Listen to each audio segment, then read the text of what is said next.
quiser tirar o controle, pode tirar. Opa, aqui ficou aqui. Seus seguidores que você iniciou um vídeo ao vivo. Alô, telespectadores.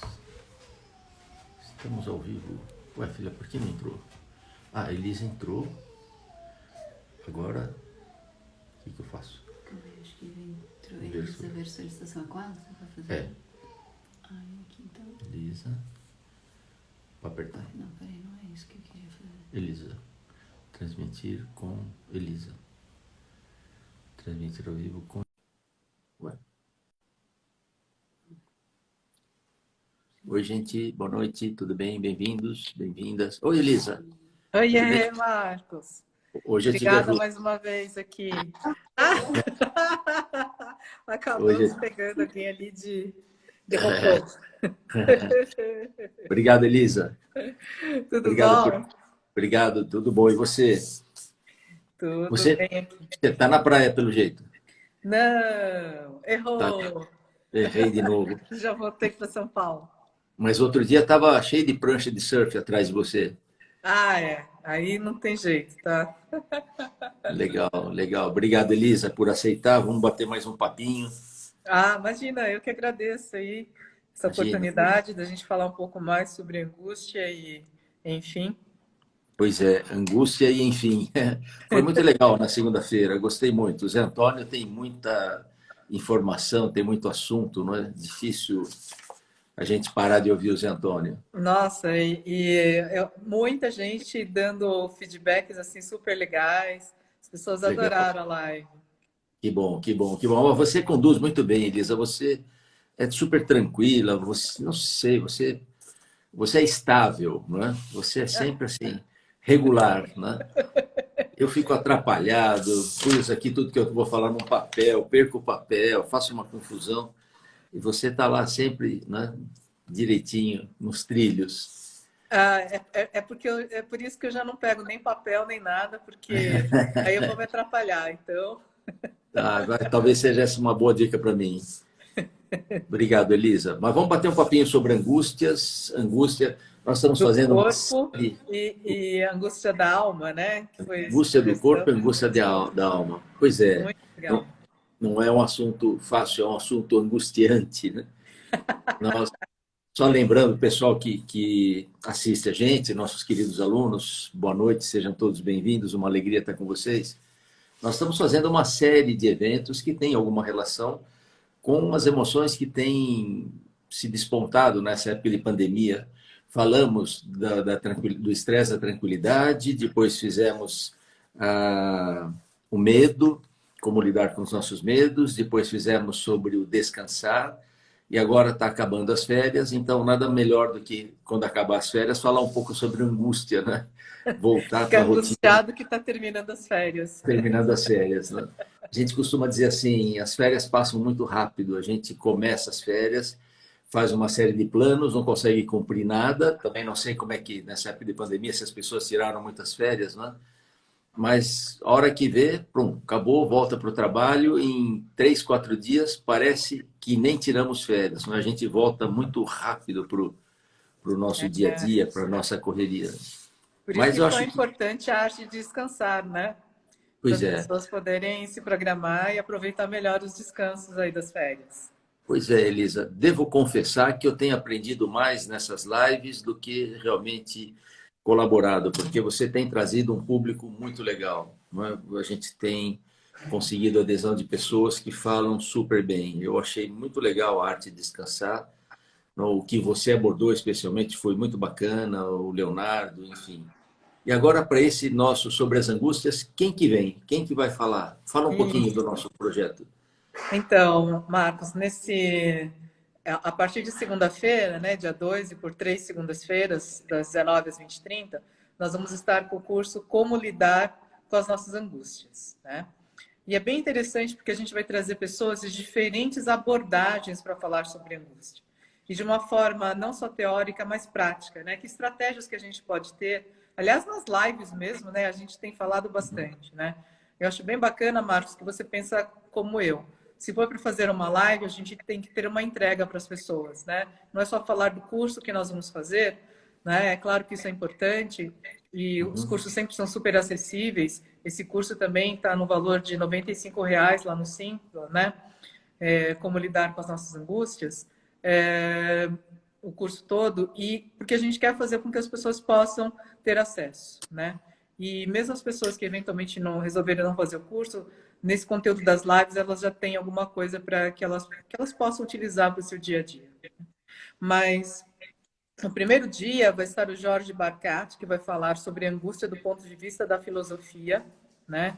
Então, eu acho que ninguém melhor do que ele para falar dentro dessa abordagem. Em seguida, eu vou falar sobre a angústia e a tristeza, que são duas facetas muito próximas, né? É muito comum as pessoas estarem angustiadas e depois elas descobrem que tem uma perda, tem uma tristeza envolvida. Eu vou falar sobre isso. Depois nós vamos ter o Cândido Moreira, que é um psiquiatra, falando sobre a angústia enquanto algo que afeta a nossa saúde mental, né? Então, as angústias e os transtornos mentais, tá? Depois vai estar a Monja Kenzen, que é a Bernadette Biagi, né? Uma psicanalista e monja zen. Ela tem uma experiência de vida incrível, né? Ela é uma psicanalista super experiente, ela trabalha na Itália e no Brasil, né? Que legal. E ela vai falar sobre ansiedades e angústias, né? Ansiedades e angústias, né? Como que isso é visto dentro da psicanálise.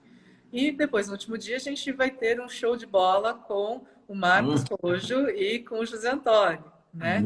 Então, assim, para as pessoas estarem aí, aproveitarem, né, toda essa experiência sobre o corpo, né, e essa relação do corpo e a mente e as angústias, né? Legal. Então, vai ser muito rico mesmo esse curso também.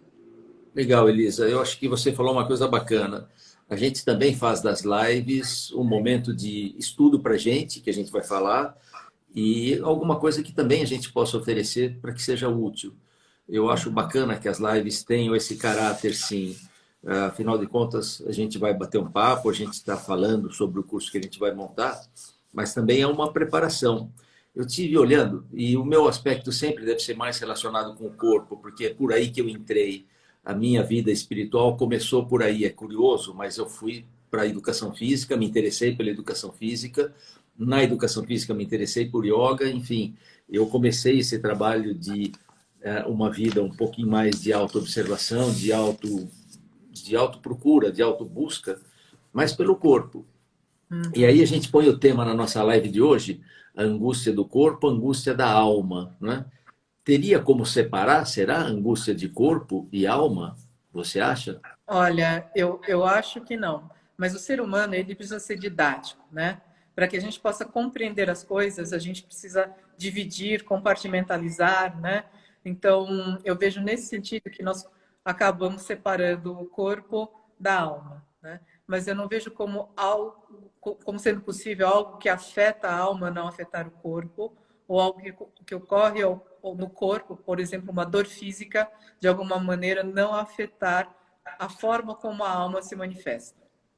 É legal, eu vejo assim também. Eu estava estudando a palavra angústia, ela tem uma relação com a palavra ângulo. Ângulo e angústia vêm da mesma raiz. E ângulo no sentido de fechar. O ângulo é aquilo que fecha. E o ângulo, ele comprime, ele fecha, ele diminui. E isso também dá uma raiz a uma outra palavra que vem dessa mesma raiz, que é angina.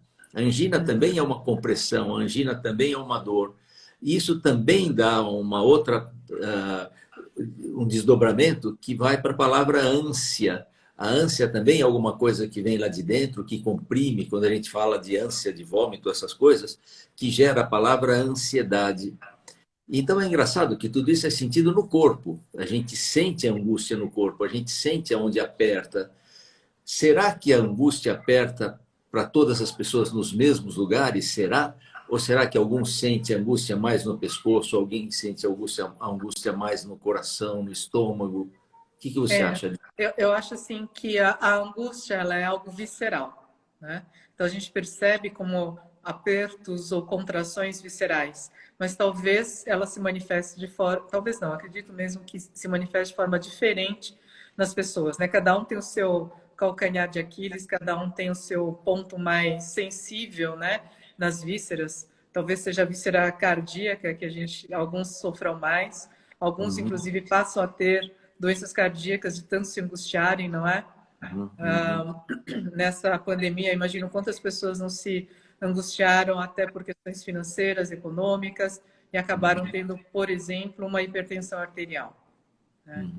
Outras pessoas cuja angústia se manifesta como nós no estômago, né? E de repente, daqui a pouco, estão manifestando sinais aí de uma gastrite, né? E assim vai.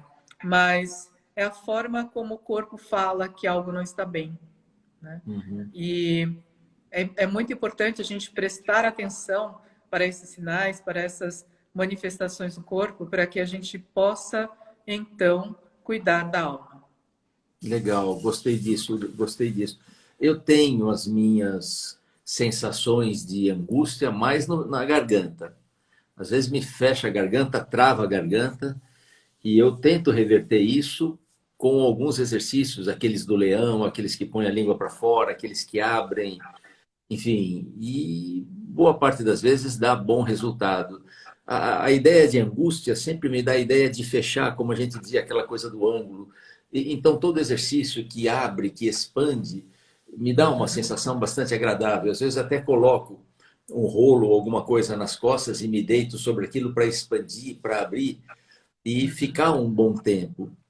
Ficar um tempo significativo, eu imagino, 4, 5 minutos numa determinada posição. Então, eu acho que a proposta do corpo, quando alguma coisa nos angustia, é fazer um movimento contrário àquilo que seria a tendência da angústia, não é? Então, alongar, abrir, boa parte dos exercícios de yoga tem essa ideia de expansão, de abertura. Você acha que existe angústia no meio, você falou da monja, não é? Que vai participar conosco, a Bernadette, no meio monástico, será que a angústia é frequente? Será que existe? Será que... Eu acredito que sim. Aliás, eu imagino que muitas pessoas optam por um caminho monástico por causa das angústias da vida. Legal. E nesse sentido, as angústias são muito boas, porque elas nos fazem nos tornarmos buscadores, né? Nós não buscamos aprimoramento, nós não buscamos um alívio, né? E esse alívio das angústias só é possível, ao meu ver, quando você consegue ir atrás de uma busca de um caminho para aprimoramento da sua alma, né? E muitas vezes esse caminho espiritual, que pode ser um caminho religioso, como no caso da busca monástica, mas não necessariamente, né? Hoje em dia nós temos muitas pessoas que têm uma visão espiritualista não religiosa, uma visão espiritualista mais laica, não sei se esse é o termo, né? Mas eu vejo na angústia um papel extremamente importante para a evolução do ser humano, né? Desta alma que habita neste corpo que se angustia.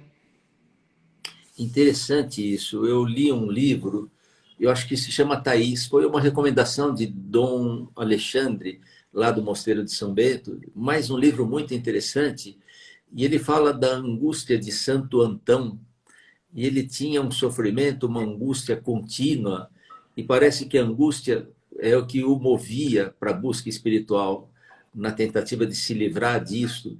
Eu não sei, estou pensando aqui, será que em algum momento da vida todos nós teremos uma certa angústia? Porque se nos apoiamos tanto nas coisas que nós vamos perder quando morrermos, e a gente tem certeza que vai morrer, e com o passar da idade a gente vai tendo mais certeza e começando a perceber que isso é uma realidade, não é? Eu costumo dizer assim, quando a gente é pequenininho, as mortes são muito distantes. Morreu o avô do amiguinho, o bisavô de não sei quem, mas depois as mortes começam a ficar mais próximas, não é? Morre um tio. Hoje eu sinto no meu grupo, quando a gente faz as reuniões de turma, não é? Do grupo que eu me formei, eles ainda se reúnem anualmente, de repente, cadê o fulano? O fulano faleceu. Então você vê que entre os pares, aí você começa a falar assim, pô, acho que a gente morre mesmo. Em algum momento da história, eu acho que essa angústia ela aparece como a necessidade de uma resposta, não é? O que eu estou fazendo aqui? Para que tudo isto? E nesse sentido, eu acho que você falou, a angústia acaba nos movendo a buscar. Então, vamos buscar. E será que dá tempo ainda? Será que eu consigo ter uma resposta ou dar uma razão para isto? O que você acha nesse sentido da gente começar um caminho buscando um sentido para a vida da gente? E será que a gente consegue essa resposta? E se a gente não tiver tempo hábil para isso, o que acontece? Pois é, eu acho que não importa saber se teremos tempo hábil ou não, né? Ninguém sabe se vai ter o tempo hábil.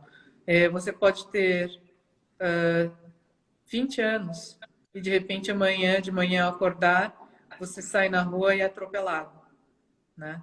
Então, assim, aquela sua certeza de que você ia conseguir realizar alguma coisa se foi. Mas o que eu acho importante é acordar de manhã com aquela vontade de fazer algo, né? Pelas pessoas, pela vida, e buscar essa razão de viver, né? Que existe uma palavra em japonês para isso que é o ikigai, né? A gente teve uma live lá com o Edson Matsuki, a gente falou muito sobre o ikigai, é um dos cursos que a gente pretende criar agora, né? Também um próximo curso, porque o ikigai é uma tradução de razão para viver. Né? Então, talvez eu não tenha um propósito claro na minha vida ainda, mas se eu acordar de manhã com uma razão para viver, aquele dia vai ser especial. Né? A minha razão para viver pode ser, ou no seu caso, por exemplo, seu neto, os teus filhos, né? Não precisa ser um propósito tão incrível, né?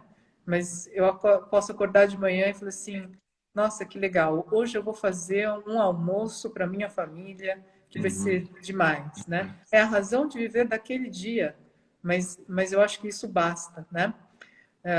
Muitas vezes a gente se angustia tentando criar respostas muito elaboradas para algo muito distante, né? Do tipo, será que existem outras vidas, né? Será que quando eu morrer eu vou para o céu, né?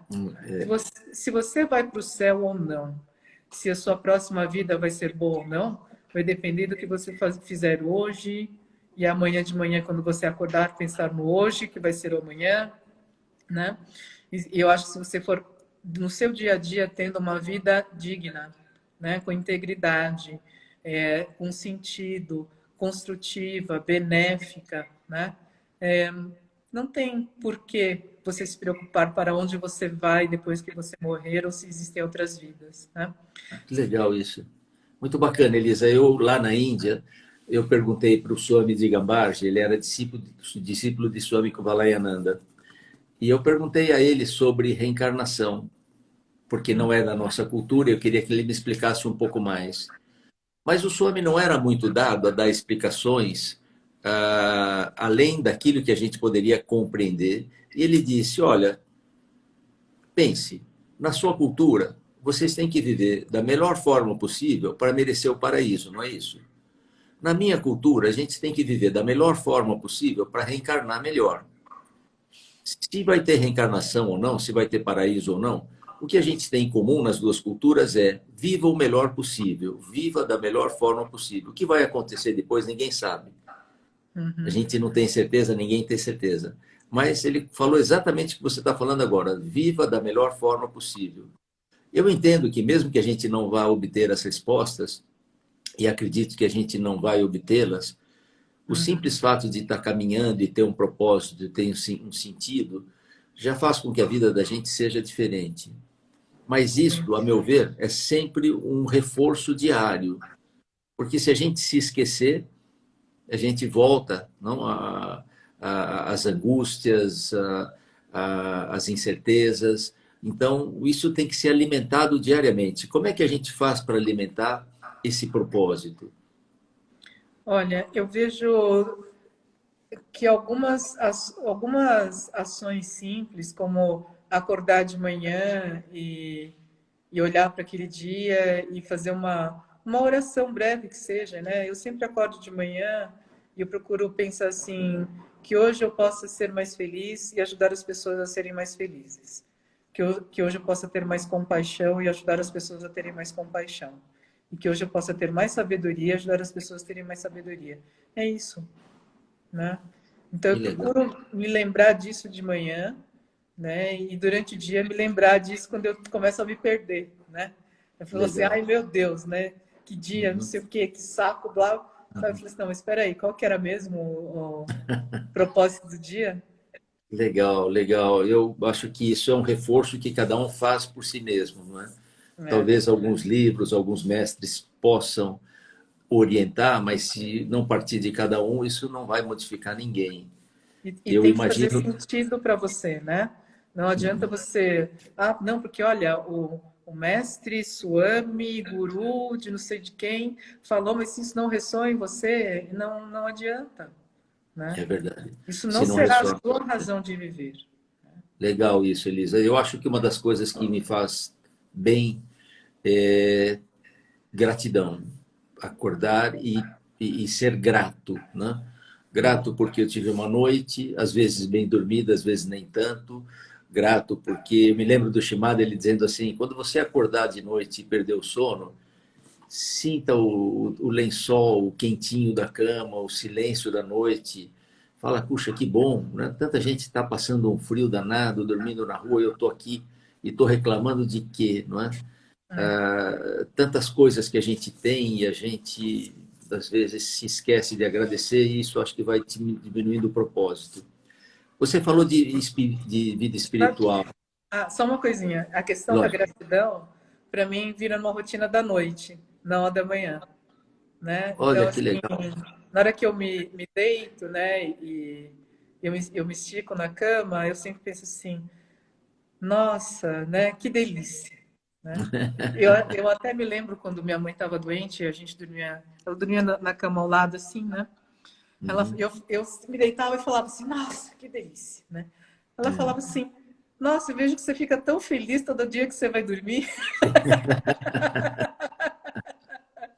Que Né? legal.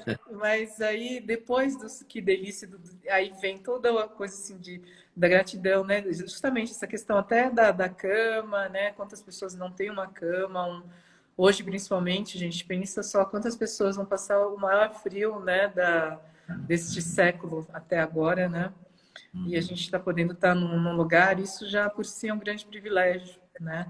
E aí o que acontece? As nossas angústias diminuem.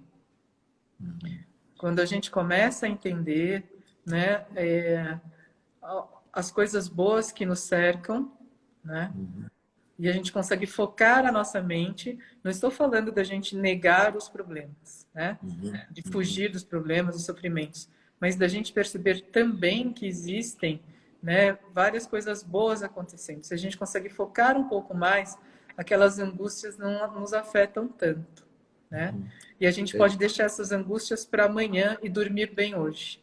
Eu É, acho que isso é muito importante, né? A é. gente entender que a hora de dormir, por exemplo, a gente falou muito na arte de descansar, o quanto dormir é importante. Uhum. Então, você vai conseguir resolver essa angústia agora? Não, então dorme. Deixa a angústia Uhum. para amanhã. É. Bacana isso. Eu me lembro, esse mesmo Swami de Gambage, ele disse uma vez para mim, talvez percebendo o meu aspecto ansioso, ele diz: você tem que aprender a conviver com problemas e não a resolver problemas. Porque se a gente resolve os problemas para ser feliz, a gente vai ser feliz por 5 minutos, porque logo em seguida vão aparecer outros problemas, aí você tem que resolvê-los para ser feliz. Ele diz: aprenda a conviver com problemas. E eu tenho esse ímpeto de ter que fazer, de ter que resolver, e não, depois que eu fizer isto, aí vai ficar bom. E isso não tem fim, não é? A gente está sempre esperando um momento, não. Quando eu me aposentar, aí eu vou usufruir. Quando eu não sei, aí eu vou usufruir. Não é? E aí vem sempre alguém diz assim: olha, você vai usufruir na outra, não é? Você faça tudo, porque no paraíso você, quer dizer, não tem fim, não é? Algum dia a Né? gente vai usufruir. Eu tive um exemplo muito claro na minha família sobre essa questão de vamos usufruir quando a gente se aposentar, né? O caso do meu pai e da minha mãe, né? Meu pai aposentou, ele teve um derrame, Oh, meu Deus. né? Aí ele se recuperou um pouco, teve outro derrame.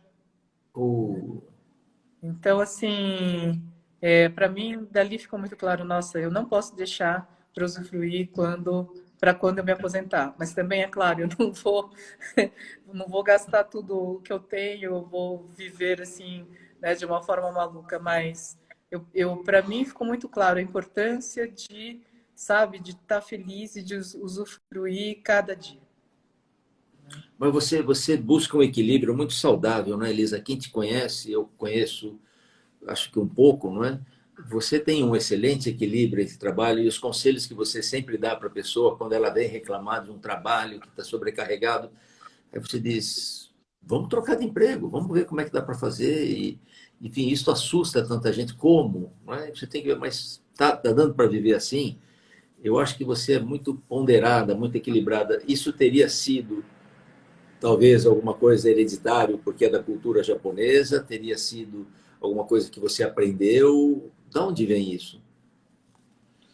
Eu não sei, eu acho que eu sempre pensei, eu me lembro desde adolescente que a gente tinha que viver bem essa vida, né? Tanto que minha família queria muito que eu fizesse medicina, né?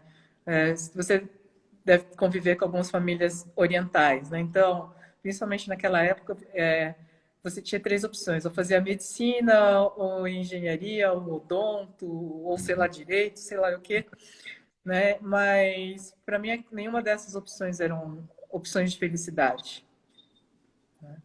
O que para mim me parecia que eu ia ser feliz era sendo professora. Que eu tive Ah, professores excelentes, né? Quando eu estava fazendo colégio, depois eu ganhei bolsa para fazer o cursinho, estava fazendo cursinho, eu falei, nossa, eu quero ser professora, né? E eu gosto dessa área de biológicas, então eu resolvi fazer ciências biológicas, né? que legal. Minha mãe só descobriu que eu não tinha prestado medicina quando eu É. voltei da inscrição da FUVEST e Ah, mostrei ah, para ela que, olha, eu é, me matriculei em ciências biológicas. é. Ela falou assim, meu Deus, você vai morrer de fome, né? Ser professora, né? Espera aí que a gente vai ver se te coloca numa faculdade particular, já que na USP você já não vai dar conta de sustentar por ciências biológicas. Eu falei, não, mãe, né? Eu não vejo para mim, né? Eu não consigo me ver exercendo a medicina, fazendo plantões, né? E aquelas coisas que a gente sabe o quanto são prejudiciais para o sono, etc., né? Eu acho que a pessoa realmente ela tem que ter uma paixão para ser um bom médico, né? E não era o meu caso. Eu não me via sendo uma boa médica porque eu não tinha paixão por fazer isso desta maneira, né? Mas eu achava que eu ia ser uma professora muito boa, né? E, enfim, eu acredito que essa é a minha principal função. É claro Eu que as acho que pessoas sabem, eu faço ciência, né? Mas enquanto você é cientista, você também é orientador, né? De alunos de mestrado, doutorado. Uma das coisas que eu mais gosto de fazer. eu acho que você é uma excelente professora, mas também você trabalha muito com os médicos, você está muito próximo da medicina, você tem ao seu redor, suas pesquisas estão sempre muito envolvidas com os médicos, né? Mas antes da gente, daqui a pouquinho a gente termina, porque eu não faço lives muito longas, falando um pouco de espiritualidade, de angústia, angústia nos mover para a espiritualidade. A palavra espírito tem muito a ver com alma, a palavra alma também tem muito a ver com respiração.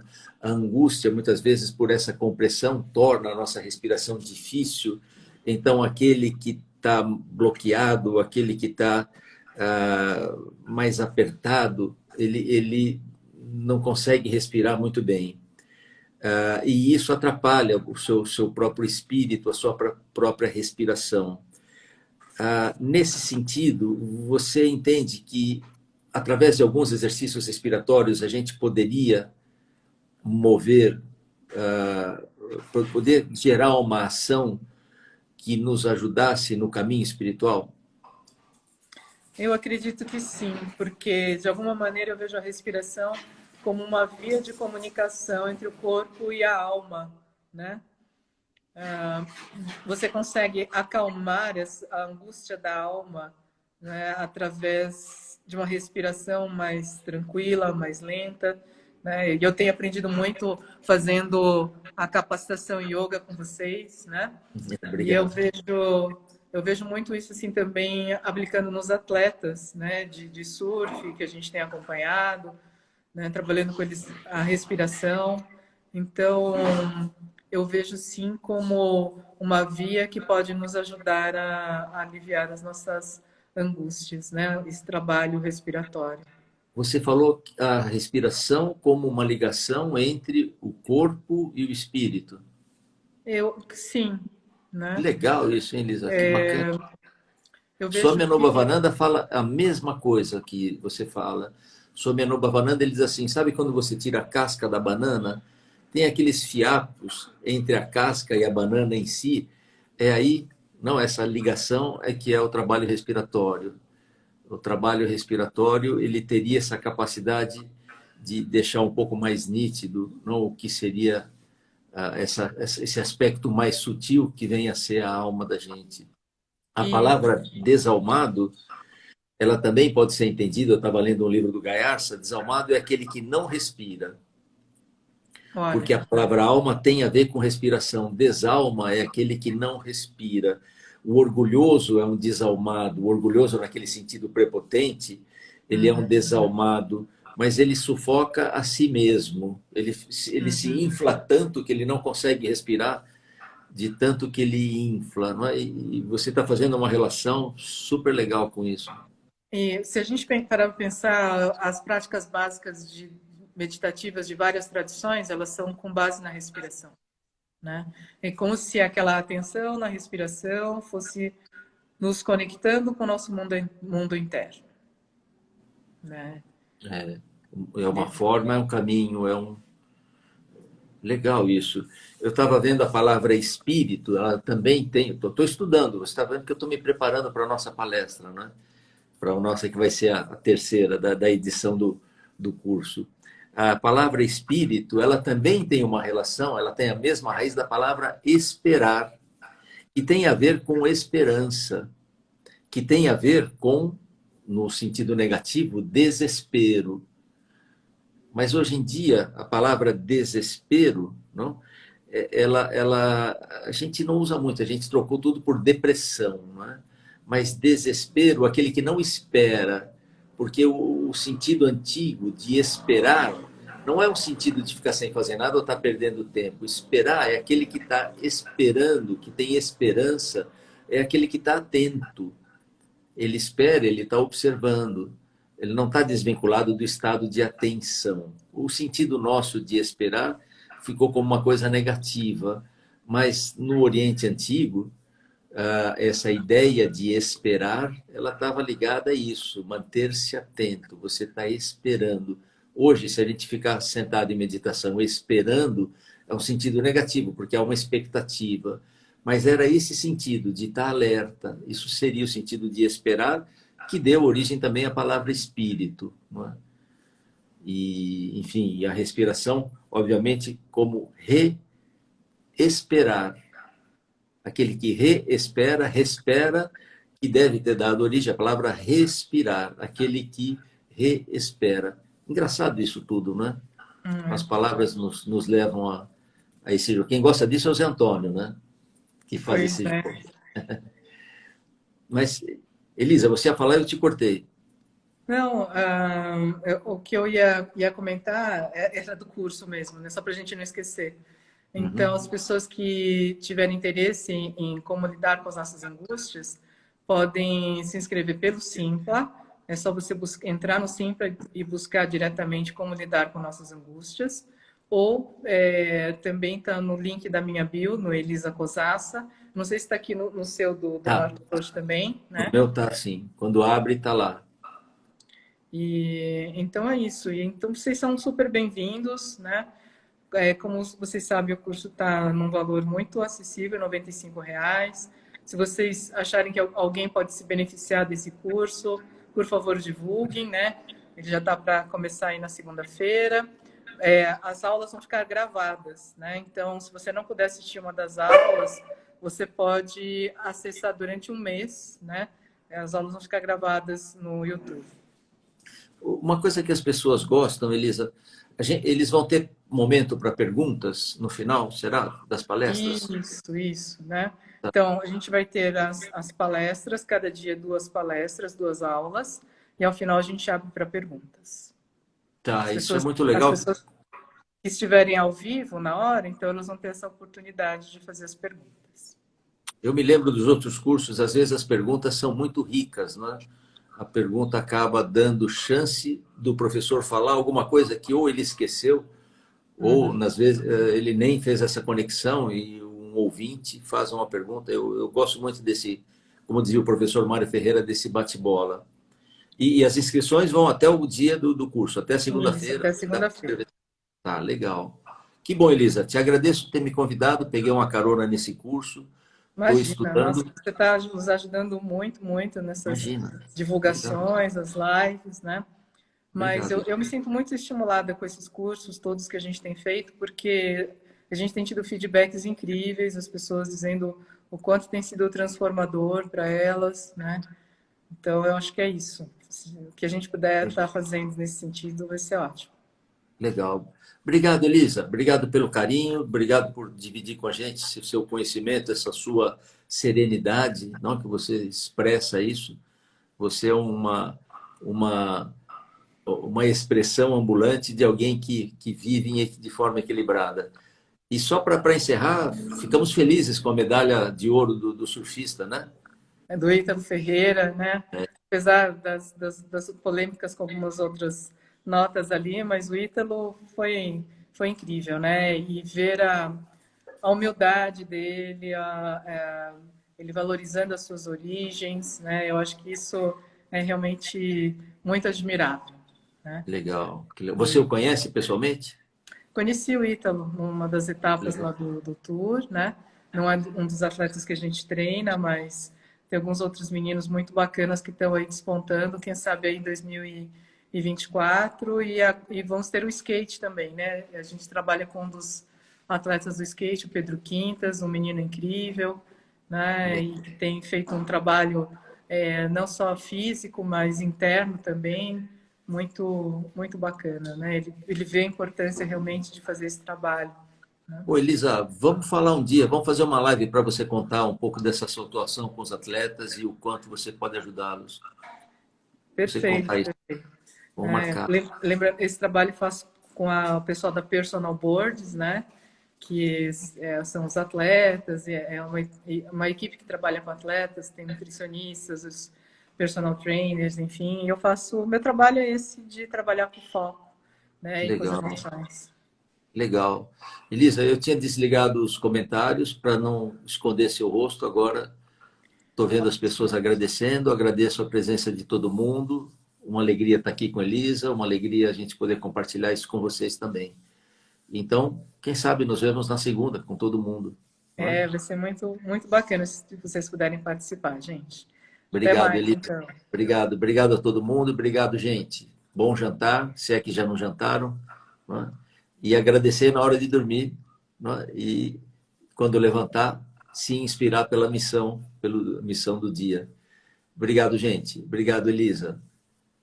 Um Obrigada, beijo. Marcos. Beijo. Obrigado. Tchau, tchau. Obrigado.